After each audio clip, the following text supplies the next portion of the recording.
All right, hello and welcome back to another episode of Just a Girl from Cleveland. This is episode 135, and the Cleveland Browns season is officially over.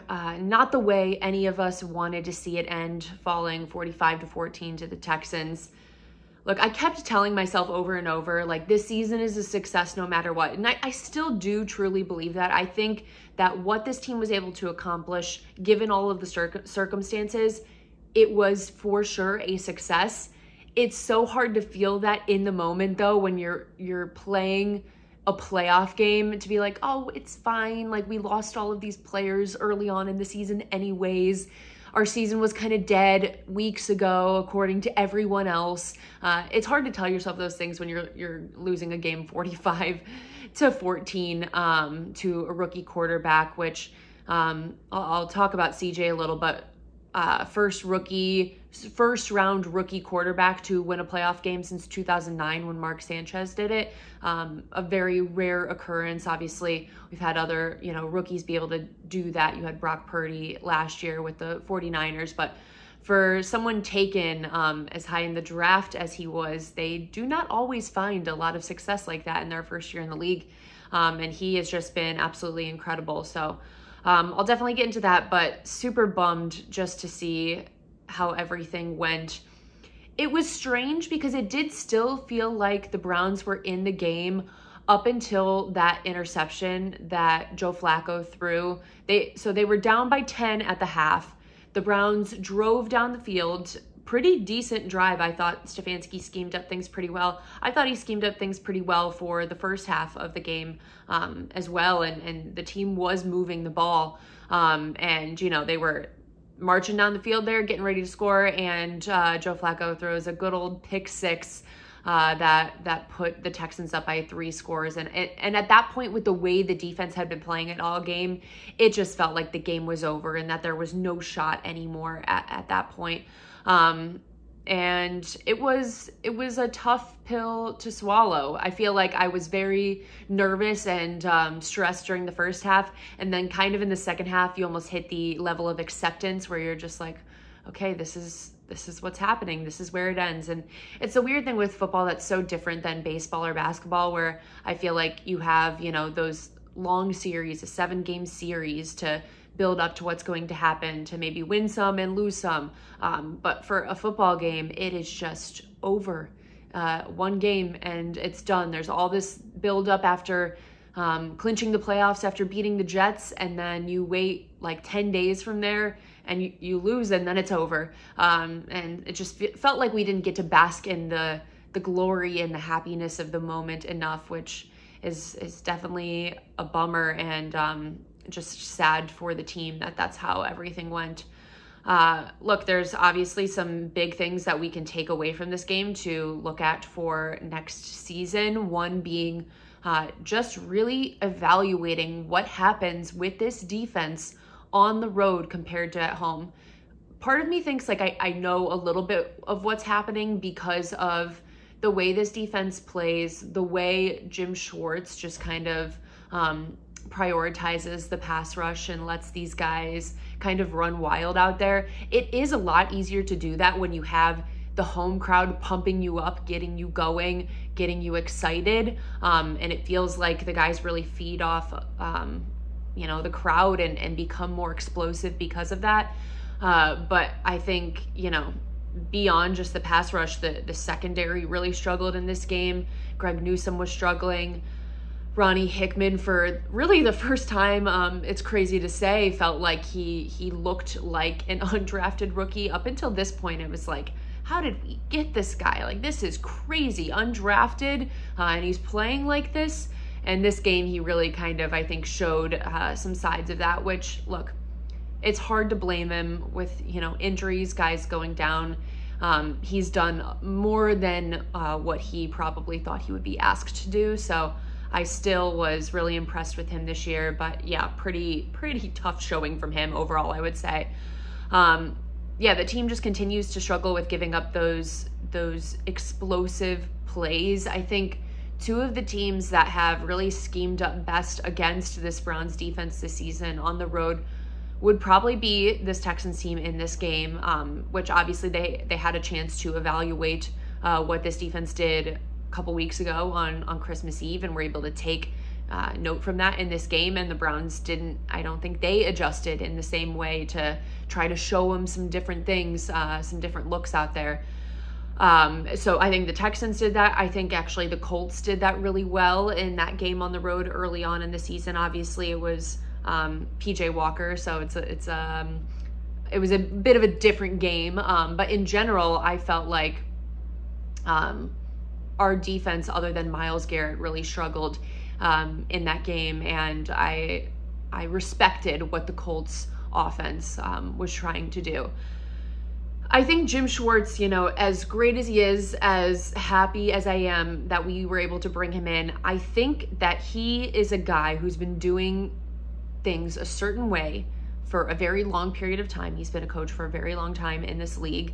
And this is not just my opinion. I think I have seen this opinion from those who have covered him in other cities and, you know, followed him throughout his entire career, that he can be a little bit set in his ways and unwilling to change. He knows what he does and what he likes to do, and he is comfortable doing that. And I think sometimes that gets you in trouble when you're not willing to make those adjustments, and you can be a little bit stubborn with the plan that you have coming into the game. So really interested to see, you know, how open he is or what he's open to this offseason in terms of just tweaking some things in this defense.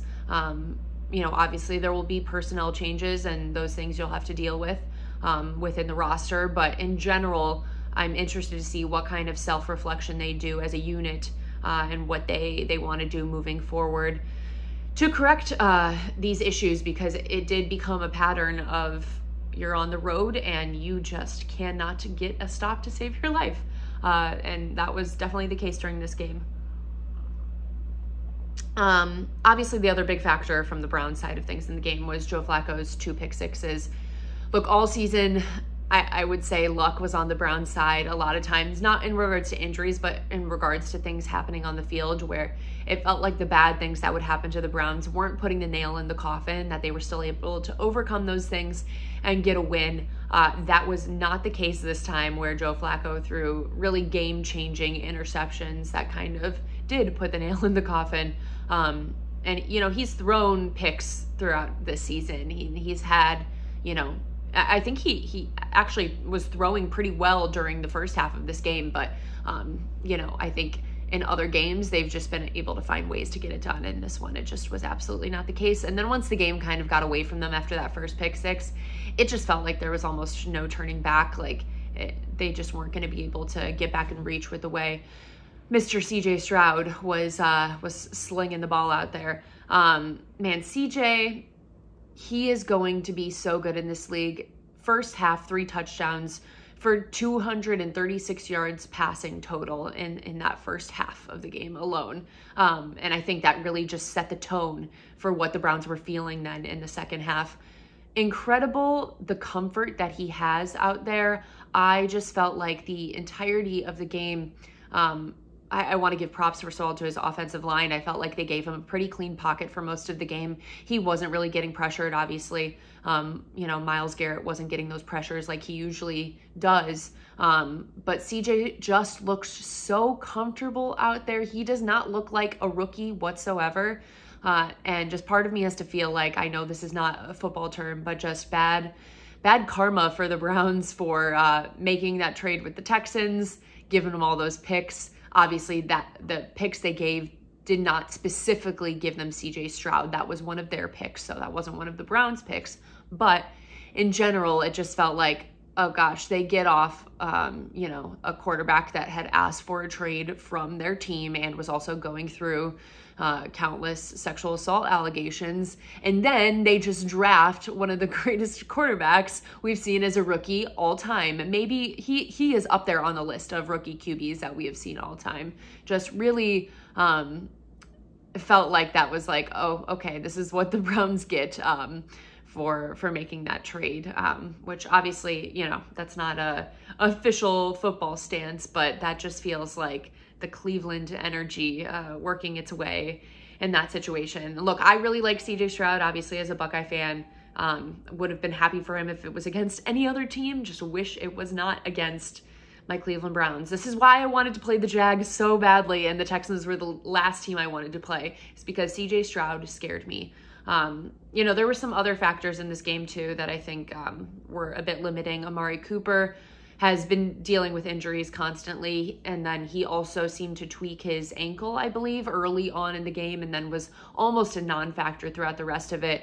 And I think that showed the Browns that they have, you know, beyond Amari Cooper, some weakness at the wide receiver position, and I'll talk about that too, of things that we need to address in the future. But was hard to be without him, as he's been such a weapon all season and was, you know, Mr. Dominant last time, breaking the record against the Texans, and this time just wasn't able to get it done. Yeah, I mean, other than that, not a ton of takeaways, because obviously it was just kind of a bit of a beating after a while. There wasn't much to say, but proud of the guys for a great season. Overall, I hope that they can build on this as we look towards next season. Deshaun Watson coming back from his injury, Nick Chubb at some point coming back from his injury. Interested to see what pieces they get in the offseason to continue to build this team, because the foundation is there. They are building something, and the standard has been set that you need to be returning to the playoffs every single year and giving yourself a chance to win some games. That's the only option at this point with what they've built there. I do want to quickly get into all of the other games this weekend. I love playoff football. Even as bad as most of these games were this weekend, I just enjoyed sitting there and watching all of these games all weekend and just soaking up these last few weekends we have of the NFL season. It was fun. So I'm going to get into just a couple of thoughts on each of the games. So I'll start with Chiefs-Dolphins, the Peacock game. My girl Taylor Swift was there once again, wearing a great coat by, this was one of the cooler stories I thought of the whole weekend. So Kristen Juszczyk is the wife of Kyle Juszczyk on the 49ers.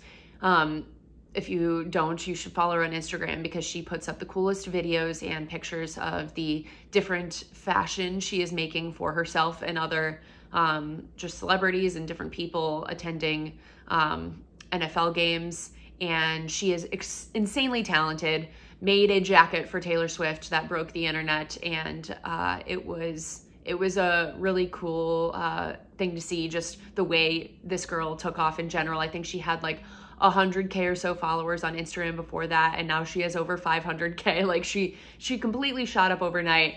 Her husband Kyle was really funny with commenting on every single media outlet that posted about the jacket, saying, "That was my wife, Kristen Juszczyk. Did you know my wife is really talented?" And made sure everyone knew his wife was the one that made that jacket. So we love a supportive king. Thank you, Kyle, for, loving your wife and, supporting her in her dreams and goals. We love to see that. But I really enjoyed that side story of the Chiefs-Dolphins game, because the game was pretty bad overall. Obviously, extremely cold temperatures, one of the coldest games on record in NFL history. I think I saw it was like the third coldest or something like that. But 26-7, felt like Dolphins never stood a chance at any point in time. I think as soon as anyone saw the weather, it felt like the Dolphins didn't stand a chance. They obviously have dealt with a ton of injuries, especially recently, to guys that were an important part of their team. So it just felt like, one, they were going into a cold environment. Arrowhead specifically, that's a tough environment to play in when the Chiefs just know what they're doing in there every year. Even though the Chiefs have struggled, it's still Patrick Mahomes and Arrowhead in a cold playoff game. Like that's an intimidating thing to deal with. So I felt like no one was pretty shocked by the result of that game, I would say, in general. So the Chiefs move on to the next round and will take on the Bills, who beat the Steelers 31-17. Another extremely gross game. Bills fans were shoveling themselves into the stands to be able to get where they needed to sit. Obviously, that game got moved to Monday because of the storms there. And yeah, the Bills felt like they pretty much dominated them. I think, the Steelers hung around, which is something the Steelers repeatedly do, but it just felt like the Bills were very clearly the better team in this game, and the Steelers did not belong in the playoffs. I think the bigger story from this game for the Steelers was post-game Mike Tomlin walking away when being asked about his future as the coach of the Pittsburgh Steelers. Just completely walked off from the podium, did not want to talk about it.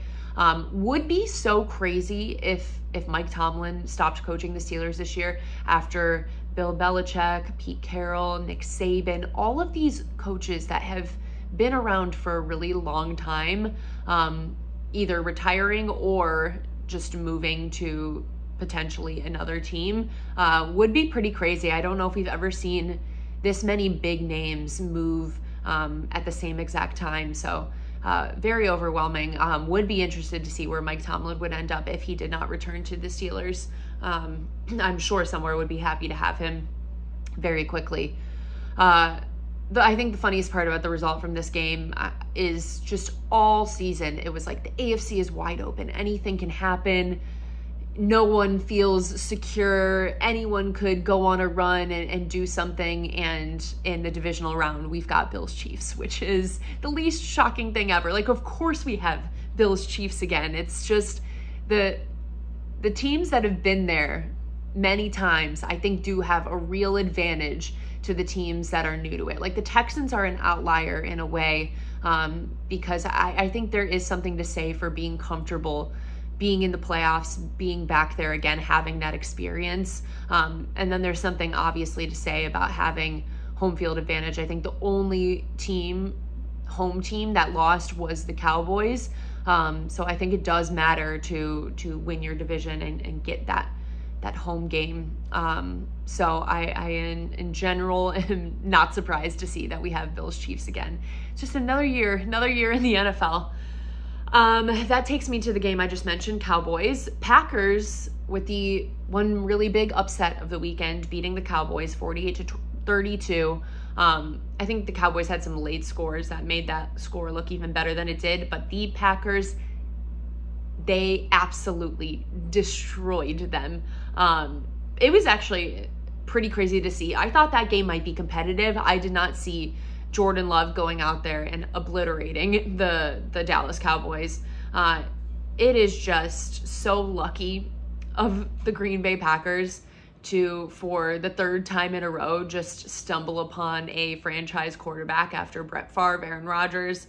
Now Jordan Love looking the way he does with a really young roster. I believe they have the youngest roster in the league, or one of the youngest rosters in the league, and have been able to do some really incredible things this year. And you just saw them continue to build and build and build throughout the year to what they were able to do in this game. It's not a fluke. Like, he is actually a good quarterback.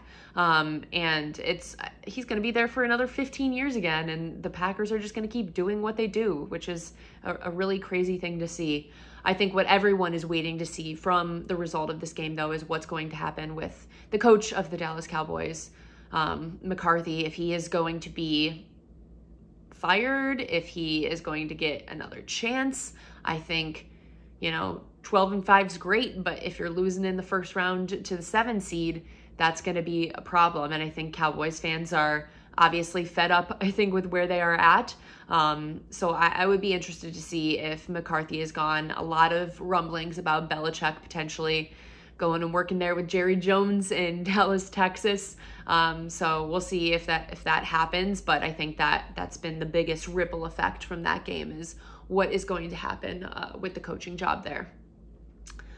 Okay, then we've got Lions-Rams, which was the by far best game of the weekend. The only really actual competitive game of the weekend. Lions beat the Rams 24-23. Lions win their first playoff game in, 32 years? Something crazy like that. I was so happy for Detroit fans. I feel like there is, with any Rust Belt, Lake Erie city, there's a kindred spirit happening between those teams. And those fan bases. And look, we as Browns fans have been through a playoff drought ourselves. We understand what that feels like. I understand what Detroit fans were going through. because I had not seen a playoff win in my lifetime until 2020. So I was very happy for Lions fans to be able to experience that moment. I think the coolest story from it was obviously the Jared Goff versus Matthew Stafford. Everyone knows obviously what happened there with quarterback switcheroo. And for Jared Goff to be able to do that, he seems like a really good dude. And I just was happy for him in that moment. The turnaround of that Detroit Lions team in the last couple of years with Dan Campbell at the helm has been really, really incredible. And it seems like they love to play for him. And he loves to coach them and be a part of that city.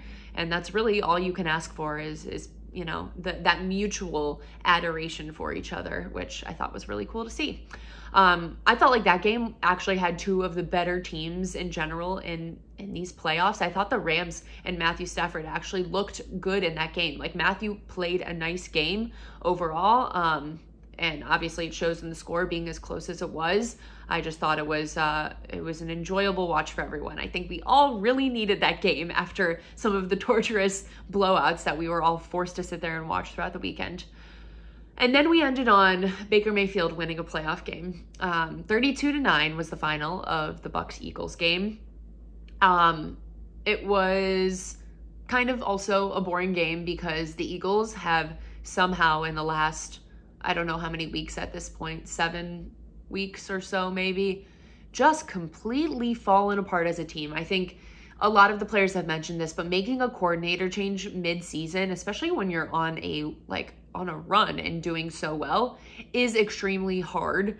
And I think a lot of them struggled with that, and it was very clear on the field with what was going on.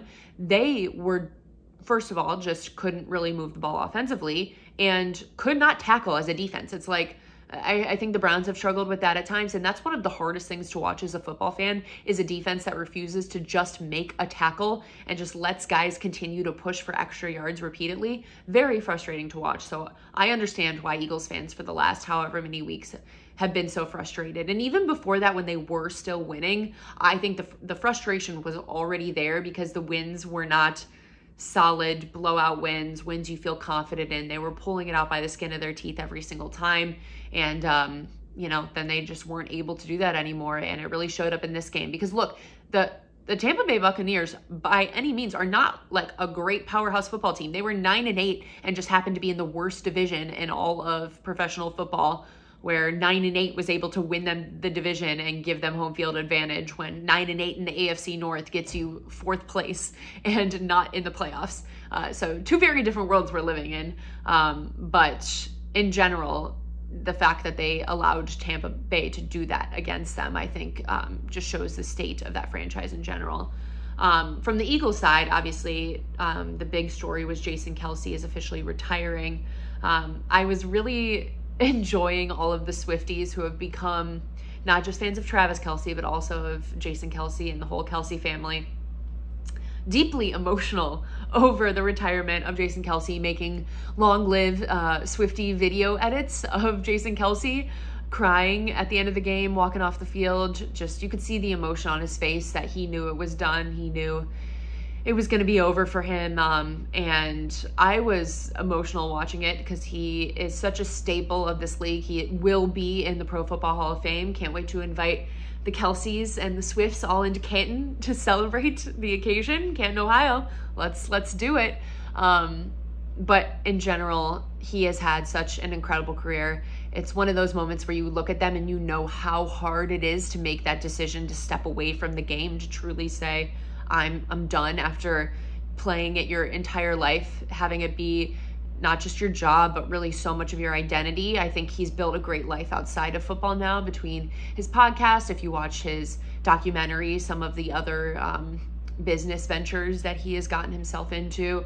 He's got young kids, you know, so he's built a life outside of it where I think he can feel more comfortable leaving the game now, but it's not going to be easy. It's never easy for someone who's played that long at the level that he's played at. I'm sure he's going to struggle with that, and that you could see it on his face in that moment. So shout out to Jason Kelce, like I said, Hall of Famer, incredible career.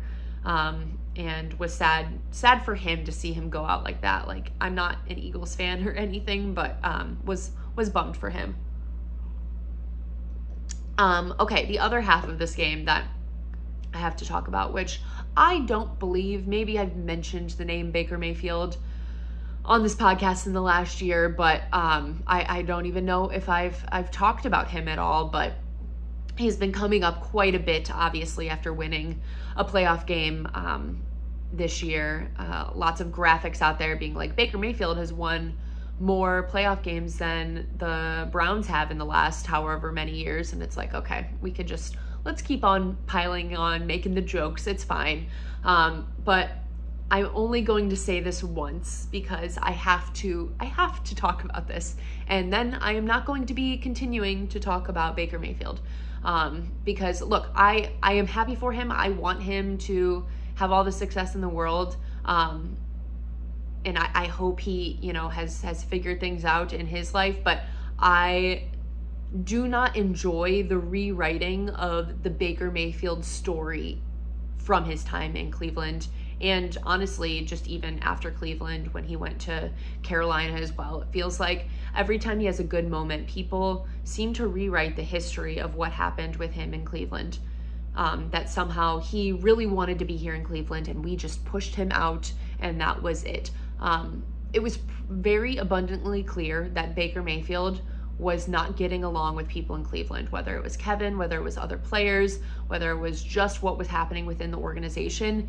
It was becoming very contentious and not a match, and it was clear to everyone involved that this was going on. Then he went to Carolina and was probably one of the worst quarterbacks in the league. So this wasn't just a Browns thing. He struggled there as well. And, obviously really, I think hit rock bottom there before going to LA, getting a little bit more of his mojo back, I would say, through a couple of games there. Then was signed to a 1-year, $4 million deal by the Tampa Bay Buccaneers, who anyone had the opportunity to sign Baker Mayfield for more money than $4 million a year and didn't want to do it because the Browns weren't the only people that did not think Baker Mayfield was this you should pay him all this crazy money type of quarterback anymore. No other team felt that way either. It is not just the Cleveland Browns. He was out there on the market for anyone to go ahead and sign, and no one other than Tampa Bay giving him a tiny deal in comparison to other quarterback deals. Jacoby Brissett, who barely played in a game this year, made more money than Baker Mayfield made. So this is not just a Browns thing, like, oh, the Browns are a dumb organization. Lots of organizations felt the exact same way about the direction that Baker Mayfield had been going in. Obviously, he has been able to turn things a little bit around in Tampa. He has some good units around him. He's been able to find some success. Not crazy success by any means. Obviously, he has won a playoff game, but the team was 9-8 and really struggled. They couldn't even score against the Carolina Panthers there at the end of the season, other than some field goals. So I don't think Tampa Bay has been this powerhouse that people seem to be making them seem like at this point in time. But in general, I feel like my thoughts on everything with Baker is he is still the same player in a lot of ways that he was in Cleveland. He does give you great moments like that. I have never contradicted that. Baker has always been one to have these big, awesome, exciting moments. He's just never been consistent with it. And if we flash back to 2021, when the Browns were trying to make the decision on what they were going to do with the quarterback position, after Baker came off of a year with an injured shoulder and played pretty horribly throughout the entirety of the season, the Browns were in a tough position where not just the Browns, but everyone collectively was saying, how do you sign that guy to a long-term deal? At that time, all of these quarterbacks were going to be coming up for different contracts. You had all of the powerhouse guys, Lamar, you had Herbert, you had Burrow. Like, these guys were going to, over the course of the next couple years, be coming up for contracts. So the Browns were going to have to make a decision on, do you sign him to a big contract like this? I mean, Jalen Hurts, I could list so many quarterbacks that were about to make so much big money, and the Browns had to make the decision on what they wanted to do. And everyone agreed that it was not a good idea to pay Baker Mayfield that kind of money. You might have been like, oh, I'm not sure, maybe we could, put a lot of good pieces around him, put a better defense around him, and maybe be able to get it done. But you were not going to be comfortable paying him a large amount of money like he was expecting at that point. And he was expecting to get a big deal at that point. That was what he wanted.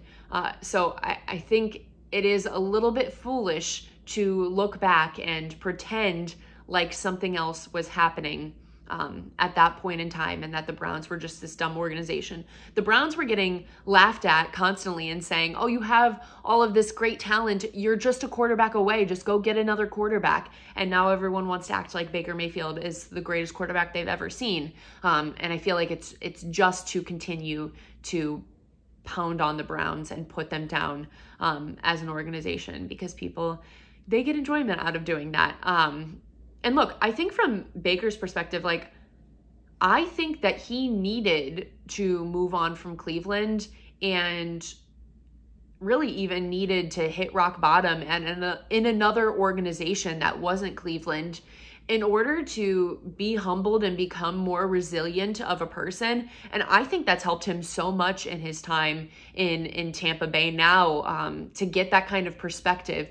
He wouldn't be the person and the player that he is now had he not had the perspective that he had from those other stops throughout his career. Like, that it goes for any athlete or any person in any job. You are a combination of all of the events that have taken place in your life that have made you into the person that you are. So it's silly to say that Baker right now would be, if he was in Cleveland and had never left, we would be getting the exact same version. Absolutely not, because Baker would not have gone through all of those things that he went through to become this version. I have no idea what he would look like if he was still in Cleveland now. Probably resentful of the organization in a lot of ways, because he probably wasn't going to be getting paid that big contract. If they franchise tagged him, he probably would have been upset by that. And I think things would have continued to be contentious within the organization as a whole. I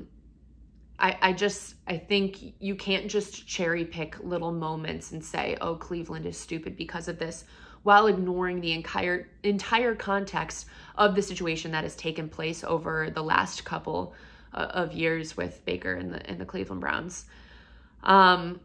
So yeah, that's my thoughts on that. Look, again, happy for him. Like, it was fun to watch him, make some great throws. He had those moments in Cleveland, and they were so fun to watch. So it is nothing against him personally. I just think it's important for everyone to remember the context of the situation when he was in Cleveland. And I'm glad he's found a place that it feels like it works much better for him, that he has been able to grow into and find a little bit of success there. Okay, let's get into some predictions for division weekend. Just gonna quickly rattle these off before I get into the mailbag questions. So Chiefs versus Bills. I actually might be going to this game this weekend, so keep an eye out for that. I secretly am going to be taking the Bills. I think home field really matters in these playoffs this year. We are seeing that happen. And I just feel like I don't quite trust either of these teams very much right now. So I'm going with the home team in this circumstance. Then we've got Lions versus Bucks. I'm taking the Lions. I think after what we saw them do with the Rams, I think the Bucks still have a lot of weak spots, so I am taking the Lions in this game. Packers versus 49ers, taking the Niners. I feel like between them and the Ravens, they're the two best teams in football. And I quite honestly expect both of them to be in the Super Bowl. So I am taking the Niners there. And then Ravens and Texans. I think this could sneaky end up being an interesting game if CJ is able to play well on the road. But I got to take the Ravens between what their defense has been this season and Lamar Jackson having his MVP caliber year. I got to take the Ravens in that one. So that will be the Bills versus the Ravens in the conference championship, and then the 49ers versus the Lions. That would be my prediction moving forward. So we will see how those games go. Okay, so some quick mailbag questions. I think I have 3 different questions here to go through. This first one's a little bit longer, so that'll take me a little bit more to go through. I guess it's a couple questions in one. I had 2 different questions. One was to give the Browns top moments of the year, and another to rank the top 5 Browns wins. So kind of going to put those 2 questions together. I think number 1 was 100% the Browns win over the Jets to clinch the playoffs. One of the best moments I've had as a fan of all time, the best stadium experience I've had as a fan all time. Just joyous and happy moment. I think I've obviously talked about that recently, so don't need to get too much into it, but that has to be number 1. Number 2, I put beating the 49ers. At the time, they were the unbeatable team, and the Browns, although both teams were battling through injuries, the Browns were able to get it done with PJ Walker in that game. So I thought that was an extremely impressive win for them, and was giving me hope at a time in the season where it felt a little bit hopeless. That was the first round of Deshaun's injuries, and it just didn't know the direction the team was going. a few weeks before that, or maybe it was just a week or 2 before that, Nick Chubb had gotten injured. So it was just, it was a tough point in the season. It felt good to get that win. Then I have beating the Ravens with Deshaun having his best half of football as a Brown. At least for that moment, it felt like he had figured it out a little bit more. Obviously, his season-ending injury followed a couple days later at that point, so kind of ruined the moment. But in the moment of that game, it felt like, okay, maybe the Browns have finally figured it out with this guy and are going to be able to do something. So that's number 3. Number 4, I put week 1 against the Bengals. I just always enjoy beating them. I felt like it was a solid win, and just, it's, like I said, always feels great beating that team. There was so much hope at that point in the season. I was just like, yes, this is what we've been waiting for. Jim Schwartz's defense, that was the first time seeing his defense come together, and the dominance that they had. So that felt really good.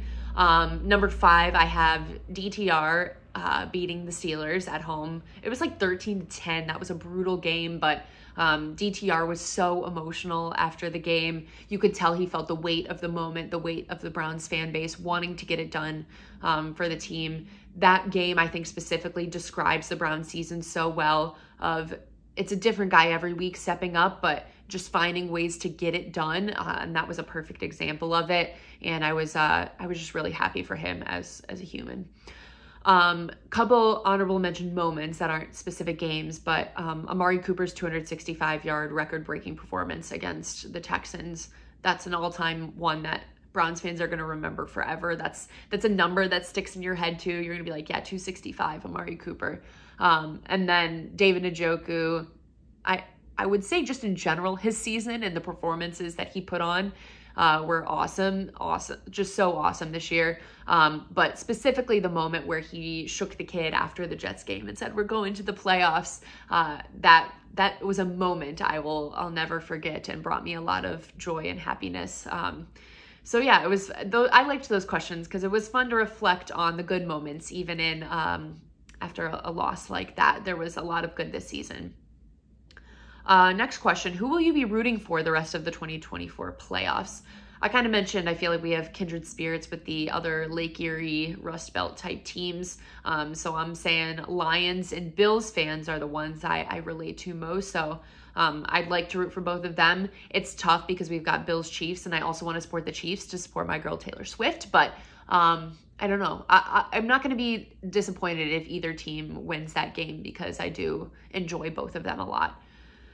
Okay, last question. What personnel changes will the Browns make in the offseason? I don't know if this question was specifically asking for players or for coaches, but I'm going to kind of answer both. I mentioned with Jim Schwartz, I feel like he can be a little bit stubborn at times. I would love him to bring in maybe some other minds to help him make some tweaks to this defense, and to be open-minded in doing that. I think it would make a huge difference just to get some other voices in there to figure out what they can do to fix some of the problems that happened this season, because obviously the foundation that they have for that defense is great, but definitely need to optimize what they're doing, especially on the road. And then you have on the offensive side, Deshaun Watson will be coming back. I think Kevin learned so much in the back half of this season, especially just this season in general. I think losing Nick Chubb just really forced Kevin into getting more explosive in the passing game, getting more creative in that area of how he runs an offense, because throughout so much of his career as an offensive play caller, he has relied on the run in a lot of ways. And I think this pushed him out of his comfort zone. Even though I feel like Joe Flacco was a type of quarterback that was in his comfort zone. Obviously, he had so many different quarterbacks to work with this year that I feel like it did push him in a lot of ways to try some different things. And I hope that they're going to continue to evolve that with Deshaun coming back and use a lot of what they did with Joe that was so successful with Deshaun as well. And, you know, maybe for him as well, bringing some different minds onto the offensive staff just to get creative, to figure out what's going to work for Deshaun, to have him the most comfortable he can be out there. I think for players, I mentioned this on Twitter, I think they're probably going to prioritize offensive line and wide receiver in the draft this year. I think wide receiver is a position they need to address in some way, need some more depth there. I think for offensive line, look, you've got some guys that are getting older, a lot of injury-prone guys.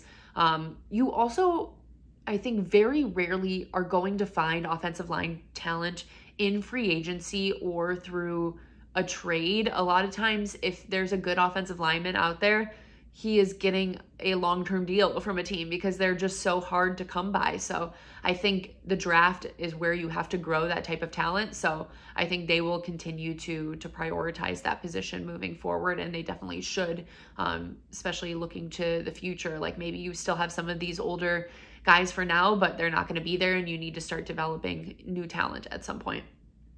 I could also see them maybe drafting a running back to kind of have a succession plan for Nick Chubb. I hate to say it, but he's getting older. This is the second time he's blew up the same exact knee. So I think at some point you have to start thinking about, you know, just building some talent up for the future. I think through free agency and maybe via trade, you could start working on continuing to beef up that defensive line in terms of specifically the tackles. Obviously, they made some improvements this offseason, but I think those weaknesses were still exposed at times. So I'd like to see them continue to address that area. And you just can never have too many talented you know, edge rushers. I think they're always going to be looking for that, especially because they have signed some shorter term deals with the guys who won't be back this coming year. You're going to be repeatedly looking for strong talent like that to bring in. And then I think in the secondary, obviously we lost Delpit, which was a huge bummer, but I think the safeties did struggle at points this season. So I would maybe look at potentially addressing that as well. Depends on how confident they feel, I guess, in Ronnie Hickman moving forward. I don't think Thornhill quite lived up to what we needed him to be. Obviously, he was injured for quite a bit of the season, but it just wasn't what we needed there. Okay, so that's all I have. Extra long episode today for you guys, but I felt like there was so much to cover between everything that happened in the playoffs and just Browns looking forward. So it was well worth the extra time. I hope you listened to the entire thing. And if you're still listening to me right now, thank you very much. I appreciate you all for sticking with me every Tuesday night or whenever you listen to this, honestly, throughout this season. I appreciate all of you for being a part of this with me. I'm gonna, be powering through the off season with lots of Browns talk, hoping to get into some Cavs stuff again with football season winding down. I feel like it's always hard to fit that in when the football season is full swing ahead. So we'll get back into some of that, continue with talking about these playoffs and just what the Browns are going to be doing this off season. We got a long 8 or so months until we have Browns football again. I need it back already. I miss it. But I'll be with you throughout all of it. If you could leave me a review or rating on Spotify, Apple, I would appreciate that. Comment on YouTube. Love seeing the comments. Subscribe there. All of that good stuff. I would very much appreciate it. Thank you all so much for listening. Regardless of what happened this week, it is always going to be Go Browns.